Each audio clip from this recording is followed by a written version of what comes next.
I am a genetic counselor.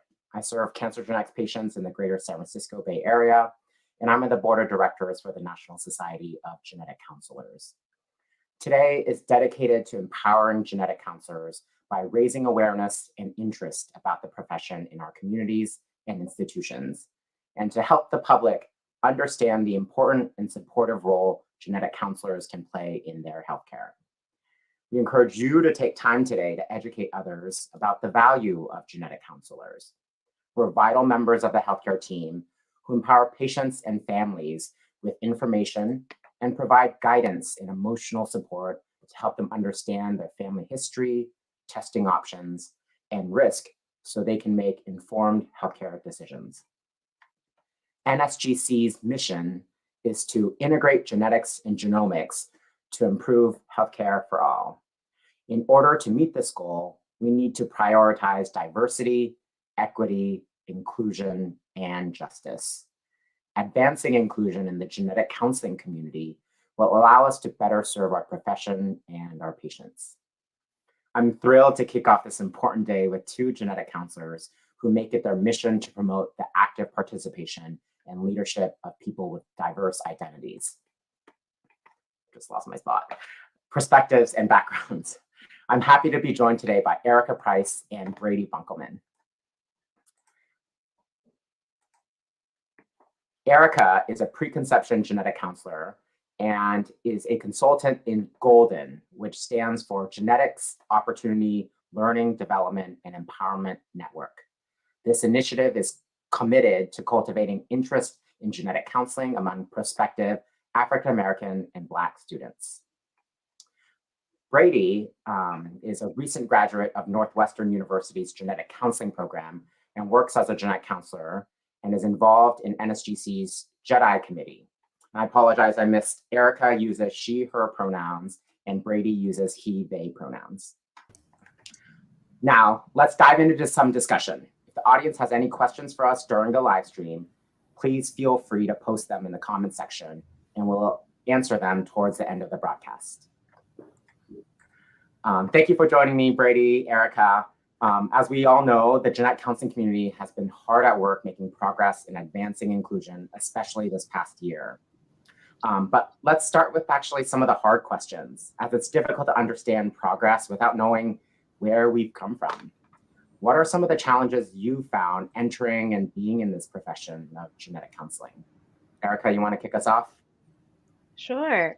First, I'd like to say thanks for having me.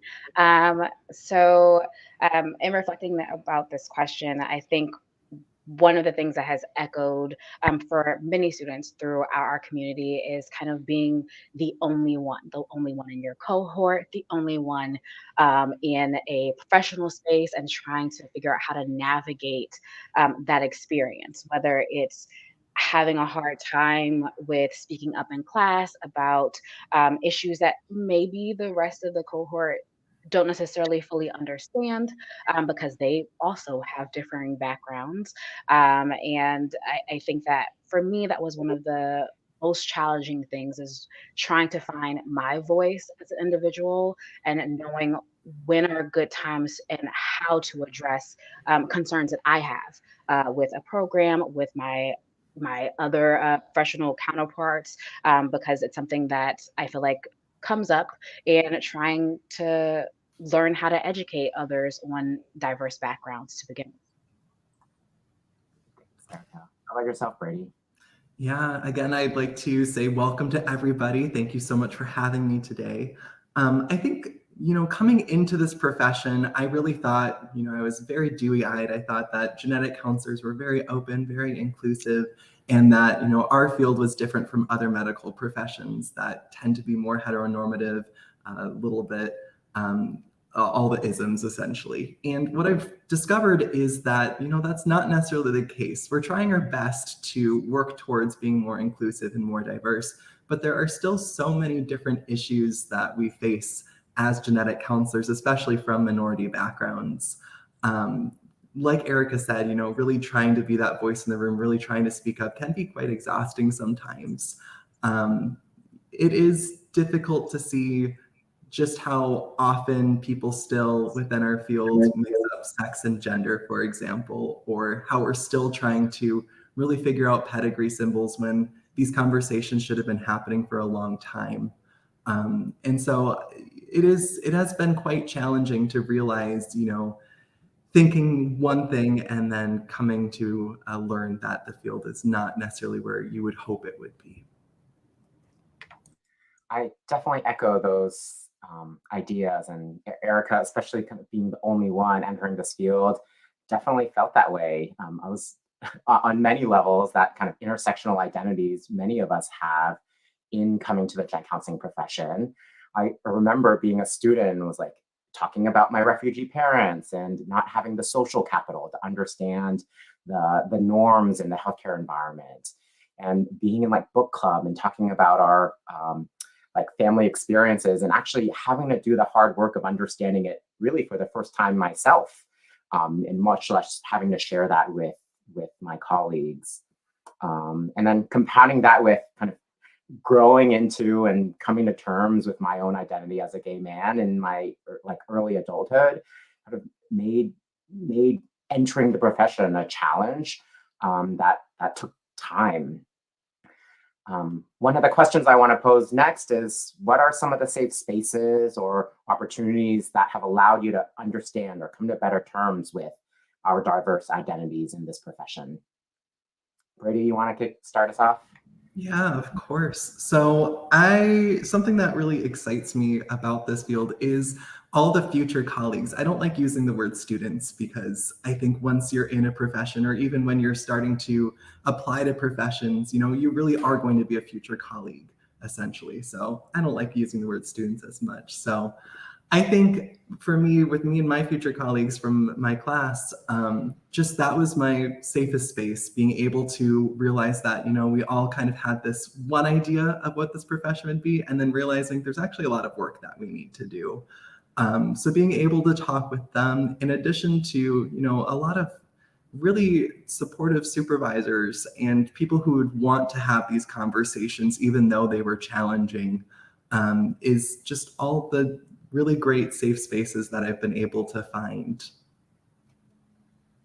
And I would echo some of Brady's sentiment that as I became a genetic counselor, it was really important that I had mentors and role models like Barb and Grace, co-founders of Golden, that were there to help me navigate kind of the next steps that pushed me to want to be a voice for change. And I think that one, first of all, them having a network of other Black genetic counselors that maybe weren't in my area, being able to go to them about, oh, I know that there's this counselor that's doing research here, or this counselor that has a similar experience to you. They helped create a safe space for me.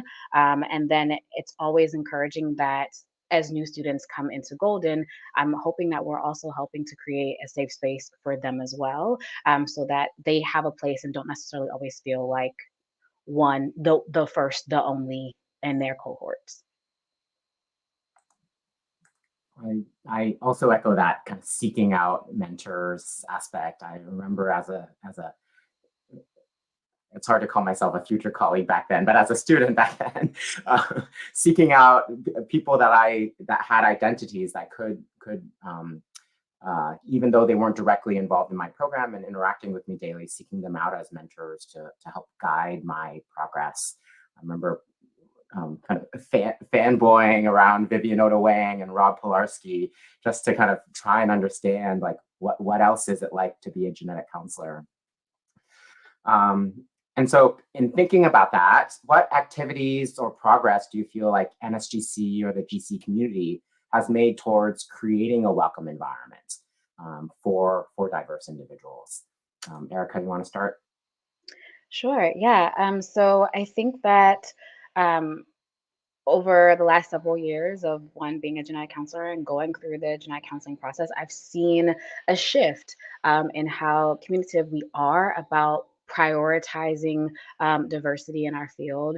I think that we've always known that it's been a problem, and I don't think that there has been quite a shift, as there has been in the last maybe 5 or 6 years, to wanting to combat that problem. I know that there have been lots of initiatives in the past that kind of don't necessarily kind of get to their full goal, or appreciate their full value. But I think that over time, even in the conversations, the way that we are approaching each other seems different to what I've seen from the beginning of my start on this genetic counseling journey. And then even NSGC has started to fund some programs that are anti-racism programs with a number of our colleagues, and I think that those are certainly things that have helped to progress the field.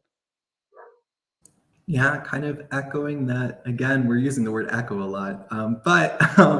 So I am proud that we are starting to have more of these conversations, that people are open to having these, that we had an outside group, look at our organization and really are talking about, where are we currently and where do we want to be? I also do think that I mentioned, a lot of these future colleagues, my fellow students and prospective students, are seeing, this field needs to change, and we're taking it on ourselves to really do projects and thesis work and research into our experience as future colleagues, as well as the profession at large, and really thinking about how this needs to change. I know for my class of 20, we had like 3, 4, 5 students even doing specific thesis work on diversity, equity, and inclusion for students and the genetic counseling community. And I know from seeing all of the current students' research projects and surveys that there are still tons of projects being done in this space. And that's exactly what we need as a field to continue these conversations, really having these current future colleagues really trying to push, for a more inclusive space to really start all of that off. As a course instructor and clinic supervisor, I've absolutely seen that in our inaugural class at UCSF with the Genetic Counseling Program. Our students kind of our future colleagues' first day of tumor board are coming in using gender affirming language and challenging like definitions of kind of race, ethnicity, and ancestry that really encourages the rest of us genetic counselors who might have been set in some of our ways to really reanalyze that and rethink how we approach inclusiveness and belonging amongst our professional groups as well as with our patients. I know that former student, now current colleague, Nicole Huser at University of Michigan created that Amplify module that all of our UCSF trainees have already taken a part of, and our cancer genetics group has worked through the modules to identify gender affirming, make sure we're providing gender affirming care and genetic counseling. And so I really think it is this next generation that's going to push that envelope and that edge. And we, Erica, and all of our programs need to do everything we can to encourage that progress, to provide those opportunities, to provide that mentorship, to provide that little nudge towards, hey, this is a fantastic field and there may appear to be barriers to entry, but we can help you get through that. And having having identities and individuals that you can respond to and recognize with will all the more encourage the increasing diversity of our profession. On that topic, Erica, we know how important it is to increase awareness of the profession among Black students. And you've mentioned it a few times already, and I just ran across the Instagram account for the first time this week. I understand you've been very involved in educating students about genetic counseling at HBCUs, historically Black colleges and universities, as well as others. Can you tell us a bit more about what you're doing at HBCUs and within Golden? Yes, absolutely. So the first thing is that we normally plan several presentations at area HBCUs. So because we are funded by NIMAC, we normally are looking at HBCUs on the Eastern Seaboard. So we plan a few kind of awareness and outreach presentations every year to talk to undergraduate students in all levels, so freshmen to seniors, and kind of go over the ins and outs of the field, do a little bit of perk heavy loading so that people know why this is a little bit different from some of the other medical professions. And then in Golden, so we always offer opportunities to become a member in Golden. And so our Golden mentees have bi-weekly meetings where we will talk either about kind of get to know you sessions, but also a lot of educational content. We help applicants go through the application process. So we offer personal statement help. If there are specific questions that they have, like questions about the match, we try and have people come to talk a little bit about every aspect of the application process so that they're fully prepared and ready to navigate that process. And then in the spring, when they have interviews, we normally do a little bit of interview prep, mock interviews, sessions typically, and then we hopefully celebrate our Golden mentees getting in to school. So that's a little bit about what we do to try and help support Black students that are interested in genetic counseling from start to finish.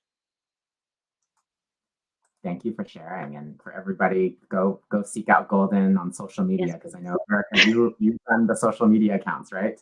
I have. Awesome. Now, Brady, I know you've recently transitioned from future colleague to colleague, which I think gives you such a fresh perspective coming into this field of genetic counseling. What do you hope the future of the profession will look like? What are you most excited about it as it relates to being a genetic counselor? Yeah, I think, continuing on with the conversations we're having today, I really hope that this field does recognize the work that we're doing now, and 5-10 years into the future, we can be a more inclusive and diverse field.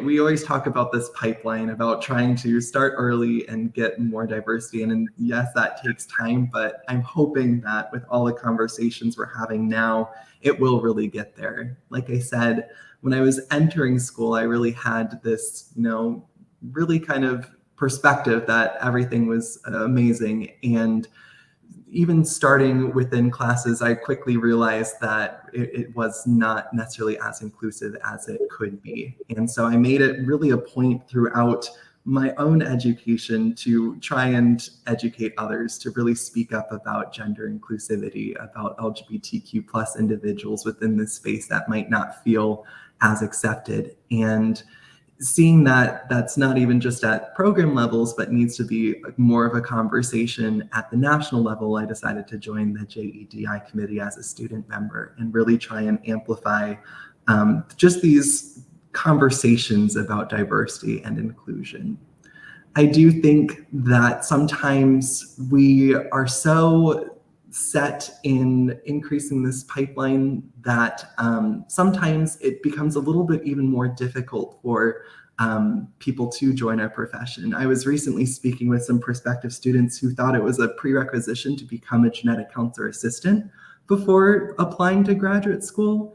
And I think that is as far from the truth as there can be. I think to really increase the diversity and inclusion, we need more diverse perspectives, people who are coming from different fields, people who took a gap year and did something incredibly different from genetic counseling to really increase, kind of the different perspectives within the field. So I think there's a lot of different pieces of work that we need to do to really, increase this message and to really get to that point 5-10 years down the line where we are more inclusive and diverse. And I'm excited that people are wanting to take on that work, that these conversations are happening, and that, that is within our grasp. We just got to keep working, got to do that final push and keep working after that.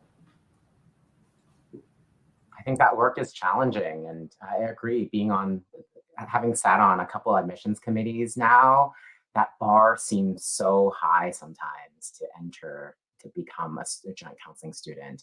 There's seeking these impossible shadowing opportunities. There's trying to get in front of genetic counselors to understand what it means to have a long resume full of things that you've done, which are all things that frankly come with privilege. Not everybody has the time to do all these things. Not everybody has the access or the resources to become a genetic counselor assistant for a couple of years or do unpaid intern or volunteer work. And so, as genetic counselors, I encourage everybody to do what we can to help encourage individuals into the field and give them an understanding of what it's about. And that can be as simple as a quick conversation that steers them in the right direction of additional resources, because that wealth of resources that are more easily accessible for everybody is mounting. Yeah, I also want to encourage all of the future students or prospective colleagues on this call. It does sound like there's a lot of work that you have to do to get into the field, but really just do things that interest you. Again, the knowledge about genetics will come with schooling, but the knowledge and ability to talk to people and connect to people, which is the true role of genetic counseling, that doesn't come from necessarily being a GCA. That doesn't necessarily come from doing certain genetic internships. Do something else. I think anything that people do can apply to being a genetic counselor, because almost everything is about connecting with people and being able to talk with people. And so you can spin anything you do into how you would be an amazing genetic counselor. And for current genetic counselors on the call, I really want us to understand that we don't need future colleagues who have a strong science background necessarily entering the field. If you're on admissions committees, if you're on any board for people who are really thinking about entering the field, I really want you to sit for a second and think, is this something that really needs to be a prerequisite? Do we need students that have certain backgrounds to be entering our field? And my honest answer is no, I don't think so. Anybody who can talk with other people is going to be an amazing genetic counselor. I'm going to end on kind of one final question for both of you about what do you enjoy most about what you're currently doing in your practice as a genetic counselor? What do you like about what you do and how you serve patients? Erica?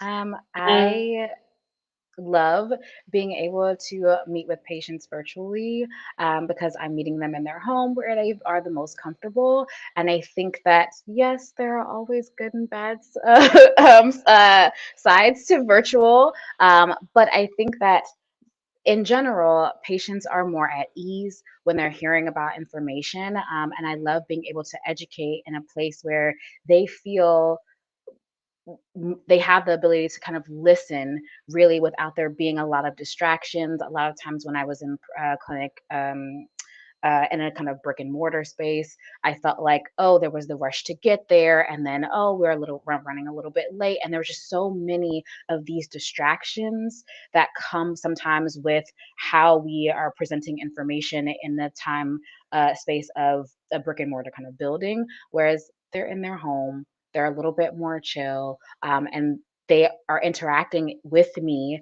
with what normally feels like a kind of equal to equal relationship. I feel like I get that a lot more than I used to get that in clinic, physical clinic, because I am in my home just like you're in your home, and we are just having a conversation about these testing results or about genetics.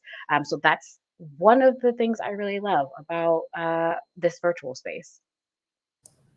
Yeah, I think, I also really enjoy being virtual and being able to have access for patients who are a little bit farther away, who sometimes it would take an hour and a half to get into the office, and really them feeling like they have a little bit more time to talk, and also feeling like I have a little bit more time to talk as well, not just about, the genetic aspects, but about their family history, about, how they've been doing, either if they have a cancer diagnosis or if they have a family history, if someone has cancer currently, and really just being able to have that extra time to not just only talk about genetics and the science, but also really trying to connect with them as well.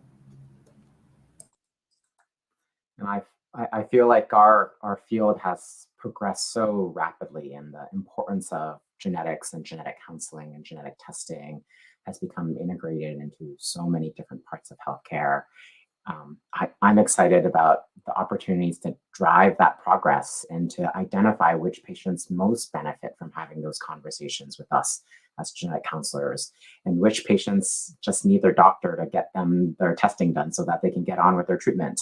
And then when they have the space and the time, come and learn more.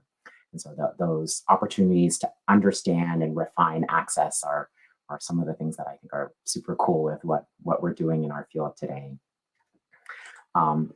Thank you for sharing with me today, Erica and Brady. And I know you both are a significant part of many of the initiatives and drives that are currently a part of the National Society of Genetic Counselors.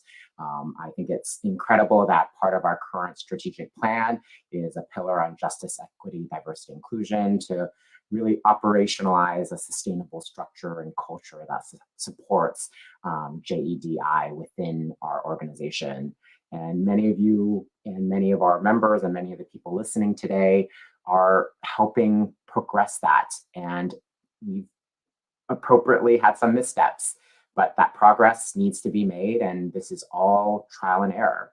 And the fact that we're taking the steps, dedicating the resources, as Secretary Treasurer-elect, dedicating the funding to it and the staff, I think is exciting, and I'm looking forward to seeing where it goes. Now thinking about and wrapping up, what else can we think about today for Genetic Counselor Awareness Day? If you are looking for some guidance on how to spend the day to help support the profession, first of all, spread the word on social media and at your institutions. You can find the Genetic Counselor Awareness Day Toolkit, which includes flyers, presentations, videos, images, sample social media posts, and more on NSGC's website under Education and Events tab, and click the Genetic Counselor Awareness Day link. You can use these communication tools and resources to promote Genetic Counselor Awareness Day. If you're a genetic counselor, share a picture of yourself and your colleagues on social media to show how you are celebrating Genetic Counselor Awareness Day using hashtag #IamAGeneticCounselor. If you're a patient and a genetic counselor has positively impacted your healthcare, we'd love to hear your story. Share your experience on social media and tag NSGC. Check out NSGC's social media channels to follow along with our Day in the Life series that has been taking place all this week. And at 12 p.m. Central Time, NSGC will be hosting a webinar on broadening genetic counselors' career paths. Thank you so much for spending your mornings with us. Thank you to Brady, to Erica, for sharing your experience and opening up to our community. We are happy to take any questions through comments, and otherwise have a happy Genetic Counselor Awareness Day.